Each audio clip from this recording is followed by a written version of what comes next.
Here I am. Okay, do I got to put this on? All right. Where am I going to put it here? It's going to rub up against my beard. Don't matter. All right. Okay, well, my name's Eric Lundberg. I've been a Washington citizen. This is driving me crazy. Hold on. Been a Washington citizen my whole life. I'm 47 years old. Don't look near as good as her, but it's always good to have a goal. Need to go out and snowboard. It'll probably break my back. But anyway, yeah, so I've been a Washington resident for my entire life, 47 years. Been married for 24 years to my amazing wife, Naomi. We have 8 children together. We have a Marine, we have a plumber, and then the rest are still at home. So, and our first grandkid on the way that actually should be here anytime. So we're gonna have a little baby girl for a granddaughter. 5 generations here in Washington State, actually 5 generations here in Pierce County, all the way back to before World War I. I had, my father was a Vietnam veteran. His father was a World War II veteran. His father before him was World War I. So a lot of soldiers, and I take a lot of pride in that. And they fought for that flag, and they fought for that nation. And I feel like it's my job to carry on that tradition, although I may not go to war in the battlefield, I'll go to the war in the political and ideological world. I am a pastor. I pastor Living Word Lutheran Church out in Graham, 269th and Meridian. I've been out there for a few years. Before that, I was pastoring down in Ording. I also work construction. I build fences, and my wife's a caretaker, so we're in and out of the community, just working and serving, and we love it out here. It's a great place to live. Don't want to leave, so I'm going to fight for it. I did not grow up in a politically minded home. The one conversation I ever had with my dad around politics was he was appalled that I would vote for Donald Trump for president. And I said, Dad, we're not going to talk about this. Let's just let it go for the safety of family unity. And you vote how you need to, and I'll vote how I felt was best for me. But my wife grew up very politically minded house. My father-in-law, Ed Torres, ran for lieutenant governor a number of times. He ran for mayor down in Ording. He currently sits on the Ording City Council. So to kind of come into that family that talked about politics at the dinner table a lot was very, very overwhelming. I didn't know the difference between a Republican and a Democrat. I didn't understand all these things. I wasn't taught.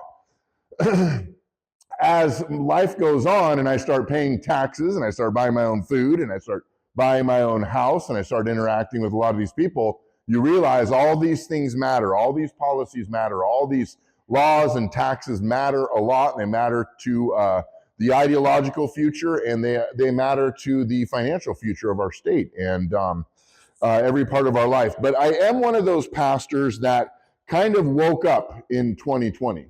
2020, when the whole COVID thing happened, all these shutdown, all these government overreach, I really realized that there was something going on behind this that wasn't what it seemed. And I realized that the government was lying to me on multiple levels.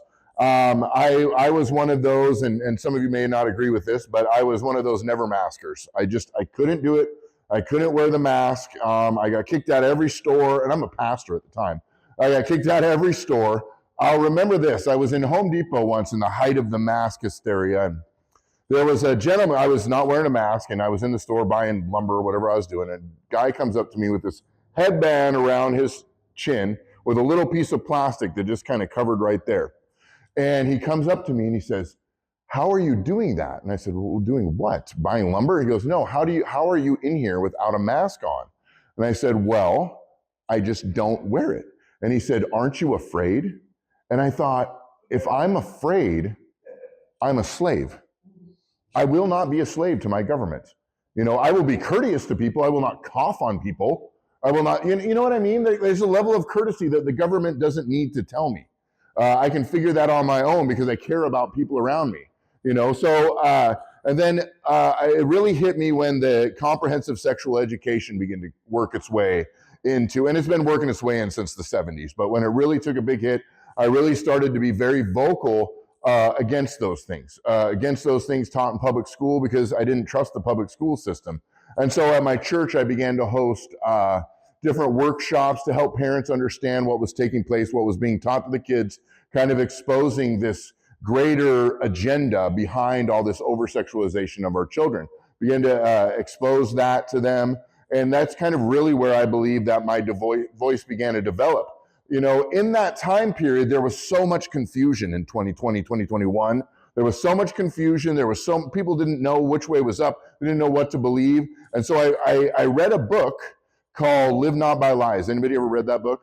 If you haven't, go read it by Rod Dreher. It's the story of the socialism takeover in Russia and how they became the USSR and all those things. It's an amazing book. But I could note some of these authoritarian tactics being used in our state that really resembled that book. So I was like, I need to begin to speak out about these things, regardless of what people say. And as a minister, I felt like it was even more my duty because I understand that there is a spiritual element and factor behind all of these things that were taking place. So I began to speak out about them. I started podcasting, and podcasting is extremely difficult to gain traction if you're producing it yourself. So, you know, I stumbled through that for a while. But in 2023, I went to speak out in Ording to the then city council because they were, the church I was at, they weren't allowing some kind of, they were having some issues with the city planner. So I went to speak out against what they were doing. And the mayor at the time, who's actually someone I get along with, but at the time, what he said to me, or he said to the whole group, he said, I'm going to have to suspend your First Amendment rights during this hearing, and you're not going to be allowed to speak on this issue. At that moment, I realized that it was war we were in. We're at a war for our freedom, we're at war for our council, or for our rights, all those different things. Now, did he mean that? I don't think he necessarily meant it, but he said it at the time, maybe out of panic, maybe it was his first public, either way. And he's a guy I actually like, I just had lunch with him. But the point is, there is a battle for our rights that are taking place. And so I felt like if God has given me this big booming voice and this bold heart, I need to take it to places and put it to use. You know, like you said, there was just that little like stirring in the heart, you know, and I was like, you know, I looked at what was taking place in Olympia and some of these laws that were coming through over the last couple sessions. I was like, these are massively destructive. How can people be on board with this? So I began to go down, you know, really, I think at least every other week and speak out against these issues. And you get a lot of pushback and people don't like you and people don't like it. People don't like it when their ideas are challenged. And people also don't like it when their horrible ideas are exposed for everyone to see. So I felt like, you know what, this is actually a good tactic. So what I did was I just started to make that a habit. And you kind of get to know kind of the Olympia crew. And I'll go to the Pierce County Council and I'll speak against them or for them, not against them, but against some policies. It's all about policy. Like I'm not big on, I don't want to insult anybody. I don't want to insult their families. Like that's not what I'm about. I want to attack your policies. And if you rank, you know, I want to attack these policies and see if they can stand up under the scrutiny, you know. And if they don't, then they're exposed by in front of the world. And if they're exposed in front of the world and they still pass them, how does that make you look? What does that create among the citizenry? Because when you get down to Olympia and you see kind of what's taking place, you realize that Olympia does not care about the people at all. They do not care. They don't care about you. They don't care about me. They don't care about their voters. They can gaslight their voters into believing that what they're saying is true. The day that Governor Bob Ferguson signed the income tax bill, the millionaire's tax, I was down there with a group of like 5 or 6 of us, and we were down there in respectful opposition. We wanted to get in there and just kind of, we weren't going to make a scene. We were just, hey, there is opposition to this bill. And they flooded that place with all kinds of union reps and all these special interest people, all these taxpayer-funded signs that made it look like this is the greatest bill ever to hit Olympia. The greatest idea, and Bob Ferguson is an absolute hero. That's how they present it to the public. And I mean, the propaganda machine coming from Olympia is dangerous, but it's also kind of impressive that they can get people to buy into this. So I've seen that up close. And with the sheriff's bill, They stack the testimonies to make people who are watching it on TV believe this is a good idea. They silence the voice of dissidents. They won't say for public record how many people voted for it or against it. The same with the income tax bill. They stacked that thing. They brought in all these people to say the income tax is going to solve this problem, and this problem. Well, all those problems have already been solved, or at least they should have been on the last dumb bill that you guys are trying to pass. You should have, like, kids are already eating, okay? Kids already have school funding. You can't buy into those lies, but they use that kind of virtue and that guilt to make you buy into it. And it's emotional manipulation.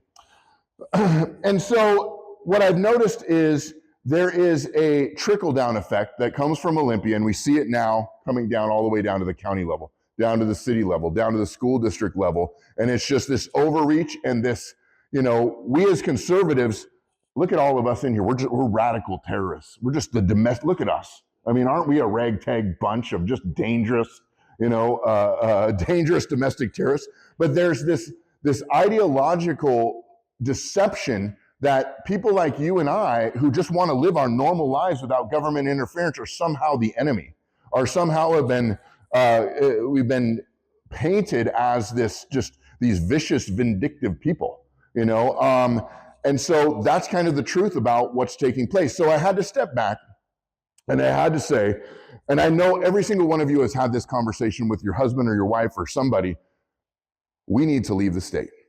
You've had that conversation. We've had that conversation. But whenever I have that conversation, and some people do leave, and everyone who leaves, I can't blame them. I cannot blame you for leaving. But there is a remnant here that is willing to fight, and we're willing to fight for what we love. And that's the question. I kind of wanted to just kind of leave us with some inspiration tonight and leave us with a challenge. I want us to think, what do we love about Washington?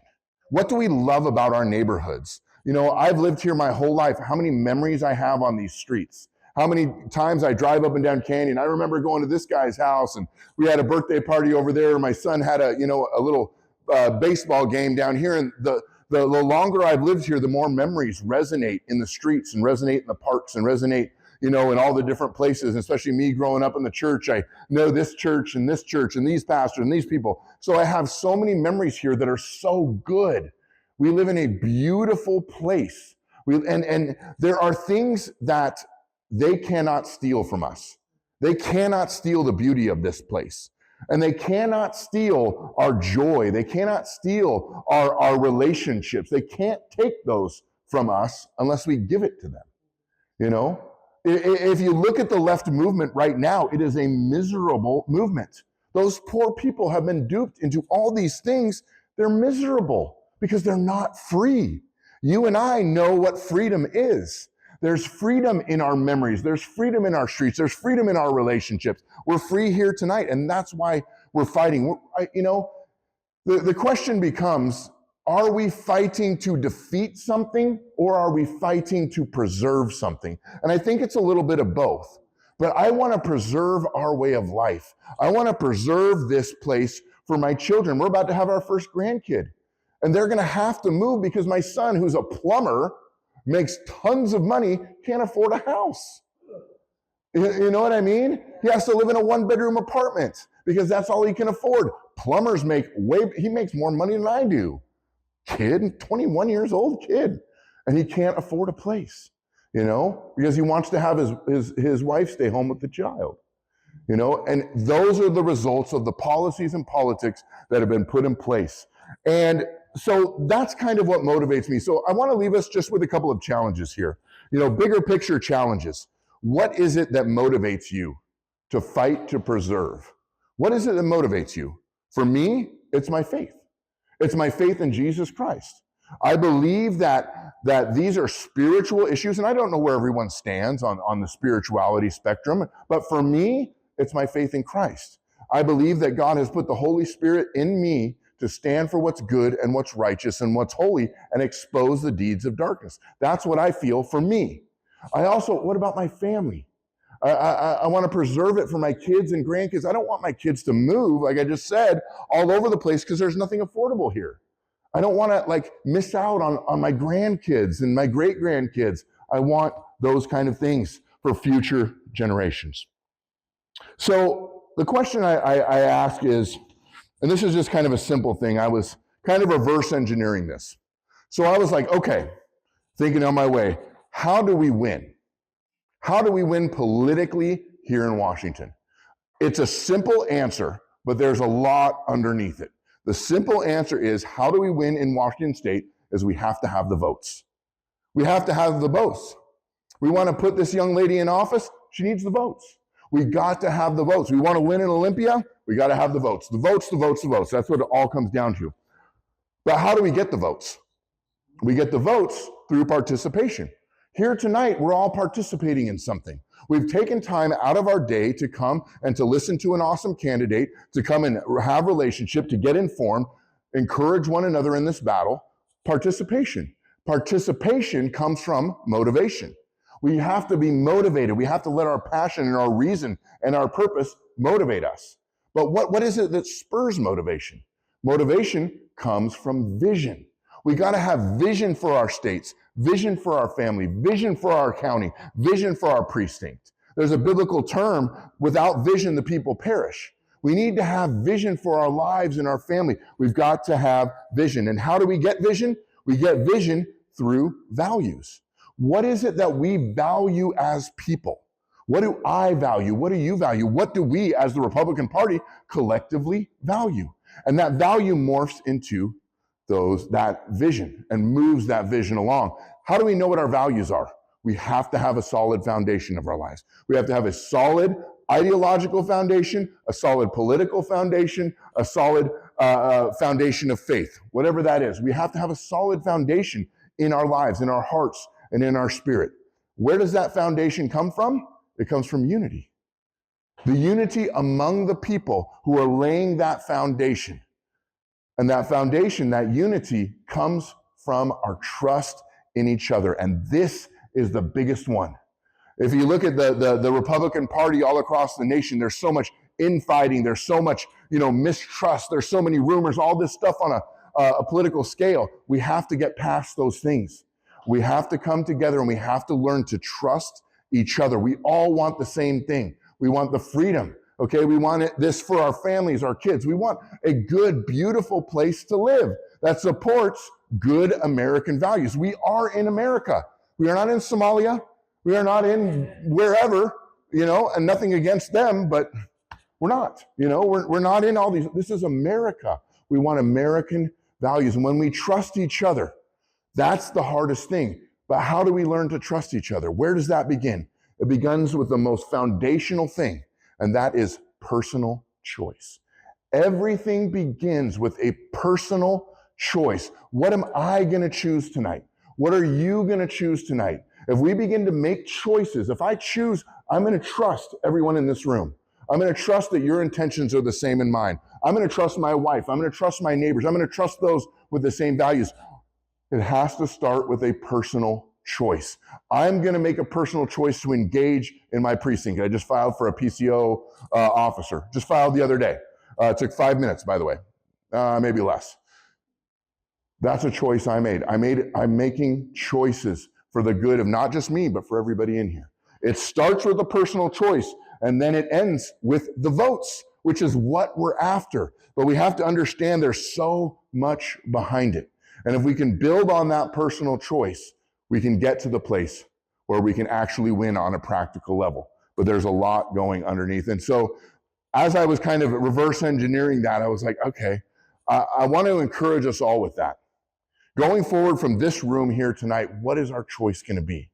My choice is going to look different than your choice or your choice or your choice. But when we all make the choice for the good of our movement, my choice is going to benefit everybody in here. And your choice is going to benefit me and everybody else in here. Because it's a choice that brings out the best in the collective. And I believe that Washington State, I believe that Pierce County is worth saving. I believe it. And I believe that it's worth every energy and effort that we have. And so that's my spiel. That's my whatever it is. So hopefully that encourages all of you. So, yeah. A question? Oh, great. Yeah? What's your name, ma'am? Carla with a K. It's what?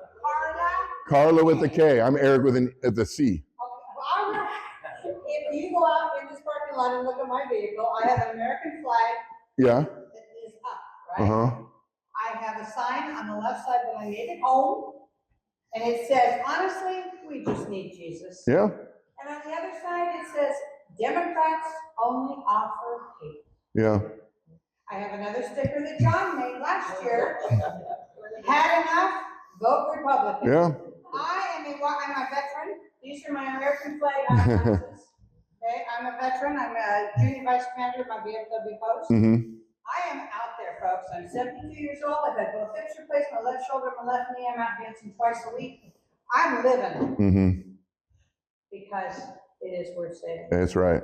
And if you would put a single little American flag sticker on your car, when I drive past you, I'm going to wave. I want that unity. Yeah. We have nothing. We have to have a way to unite. Yeah. And I talked to the legislators, and I said, if you want to unite Republicans, start pushing to end sanctuary status. Oh yeah, gosh. That would get us together. I told them that at a meeting last week. We've got to have some unity. You absolutely. Spot on. And you know, to your point, we do need Jesus. That's what we need. You know, and I believe I was just down at the National Day of Prayer on the legislative steps. It was great. You know, but we're praying for this revival movement in the church, and we need to turn our hearts to Jesus. But we also need to do something with what he stirs in our hearts. We can't just sit inside the church and sing Kumbaya. That's great, but we have to get outside the church, because that's kind of why the Holy Spirit came, to empower us to go and do the things. So, yes, ma'am. So how do we get other pastors to be as vocal as you? Our pastorate. Mm-hmm. Where do you go to church? Oh, yeah, Dennis. Oh, yeah. Yeah. Oh, yeah. And all the pastors. Yeah. But the majority of pastors do not want to confront or do anything. Yep. And during COVID, you know, our church stayed open and we sang. And I think we only had 6 books apart for 1 week. Yeah. And then everything went. So how do other pastors get out there and tell their people? Well, there's a couple things. Number one, I think we're, as ministers, we're battling this lie that says the church shouldn't engage in politics, and that lie comes from Satan himself. You have to realize that policy, you know, it shapes the spiritual climate of your neighborhood. Whether you realize it or not, it truly, truly does. Policy inflects everything. And pastors need to, and I don't know how to do it. You know, like, we can lecture each other, but it has to be by the conviction of the Holy Spirit, that the Lord opens their eyes and says, you're not being a political activist. You're being an activist for the families in your communities, the families in your church, their children. I tell my church all the time, I'm not a political activist. I am an activist for your retirement. I am an activist for your property. I am an activist for your children that you're sending off to school. I'm an activist for your faith. I'm an activist for those things, but I'm not a political activist. You know, so I think that I'm praying that either pastors will wake up to this fact. I don't know, but it's also reflected in the heart of the people. Some people want to bury their head in the sand, but I think that we're in a place in Washington State where you can no longer do that. You know what I'm saying? You either have to kind of go one way or the other. You know, you either, you need to wake up and get engaged, or go to a progressive church. I know that sounds terrible, but they're not churches. They're synagogues of Satan, the Bible calls them. But anyway, that's a great question, and I think the answer is different for everybody. But the bottom line is, got to be a conviction of the Holy Spirit. So, I understand that pastors can now speak of all things. Just undo the book. Yeah, absolutely. I never did. I never told my church how to vote. I just told them what the Bible said about the values that, you know, we as Christians hold, and then they can make their own choice. You know, so but every pastor is different. So yeah. I have to stand up because my voice doesn't carry. There is a movie on crime called The American Miracle. And that movie is tells about what our forefathers, the founders of the Declaration of Independence, independence went through, they give voice to what they were thinking, and they were all, a lot of them wrote, they were inspired by God. Sure. A lot of them documented. Every one of them knew when they signed the Declaration of Independence, they were signing their deaths. Sure. Absolutely. What is it? American Miracle. The name of the book? Was Live Not by Lies by Rod Dreher. The last thing I'll say too is in order for us to remain a free nation, we have to be a Christian nation. Correct. Because Christian nation is all about free will. It's all about personal choice. You can't bring the Islamic people in here and expect to be free. Have you told your church the difference? I think it is how do I say this? We have been misled about the separation of church and state. Yeah, we have. We need to go back to the definition of why they said separated. It wasn't the church, it was the state. Yes. Stay out of the church. Yeah. We need to tell our Christians. Yeah, absolutely. Absolutely we do. And I pastor a Lutheran congregation, and I don't know if we have any Lutherans in here, but Lutherans are pretty civic minded. Yeah, I've noticed that. No, we're LCMC. We got kicked out of all synods. It's Lutheran Congregations in Mission for Christ. So we left the ELCA because they adapted a bunch of like woke stuff.